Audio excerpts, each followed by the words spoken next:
आपने है ना लोगों को ये बोलते सुना होगा कि बांग्लादेश है ना इंडिया के लिए दूसरा पाकिस्तान बन रहा है। अब जो डेली न्यूज नहीं फॉलो करता वो तो ये सोचेगा कि यार ये सब क्या चल रहा है। सो आज के वीडियो में ना हम ये समझेंगे कि क्या बांग्लादेश का ये इलेक्शन इंडिया के लिए डेंजरस है और ये इंडिया को कैसे अफेक्ट करेगा।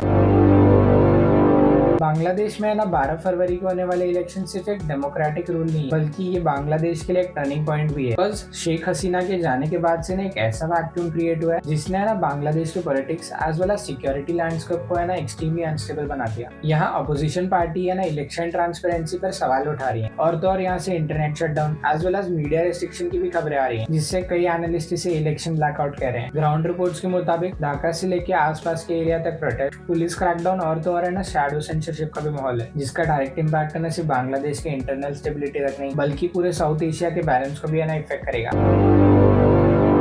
इस इलेक्शन केओस के बीच में सबसे एक्सप्लोसिव डेवलपमेंट ये है कि बांग्लादेश के ना China Pakistan joint fighter jet JF-17 thunder खरीदने की है ना रिपोर्ट्स आ रही हैं। अगर टेक्निकली देखा जाए तो ये JF-17 है ना एक cost effective multi control fighter है जो पाकिस्तान और चाइना दोनों के स्ट्रैटेजिक इंटरेस्ट का सिंबल बन चुका है। ये सिर्फ एक डिफेंस डील नहीं है बल्कि ये एक क्लियर जियोपॉलिटिकल अलाइनमेंट सिग्नल है, जिसका सिंपल सा ये मतलब होगा कि बांग्लादेश का ना defence ecosystem Indian friendly supplier से हटकर चाइना पाकिस्तान की तरफ शिफ्ट हो जाएगा। इस केस में ना चाइना ऑलरेडी बांग्लादेश का एक मेजर इंफ्रास्ट्रक्चर पार्टनर है। सो अगर चाइना के साथ है ना बांग्लादेश का डिफेंस सेक्टर भी डिपेंड होता है तो बे ऑफ बंगाल से लेके नॉर्थ ईस्ट ऑफ इंडिया तक इंडिया के लिए एक स्ट्रैटेजिक प्रेशर बन सकता है, जहां इंडिया के लिए JF-17 सिर्फ एक जेट का इशू नहीं है बल्कि वो है ना trading, surveillance as well as वो है ना इंटेलिजेंस एक्सेस के एंट्री का भी इशू बन जाएगा।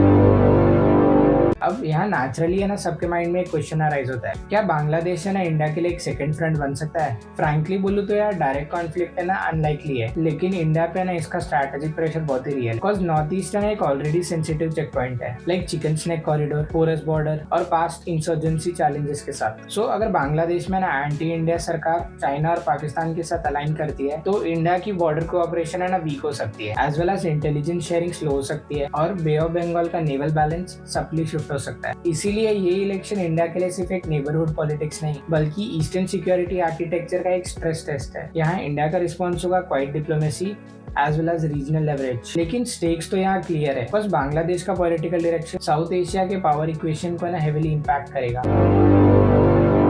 सो अगर इस पूरे वीडियो को मैं समराइज करूँ तो बांग्लादेश का इलेक्शन सिर्फ इंटरनल पॉलिटिक्स का मामला नहीं बल्कि साउथ एशिया के स्ट्रैटेजिक बैलेंस का एक टर्निंग पॉइंट भी है, जहां power vacuum, election blackout signal और राइजिंग इंडिया नैरेटिव इंस्टेबिलिटी को हाईलाइट करते हैं, जो कि बांग्लादेश का ना चाइना पाकिस्तान के साथ defence alignment, bay of Bengal और इंडिया के नॉर्थ ईस्ट पर लॉन्ग टर्म प्रेशर क्रिएट कर सकते। सो आपका इधर क्या कहना है? क्या ये सिर्फ एक इलेक्शन है या फिर साउथ एशिया के लिए एक टर्निंग पॉइंट?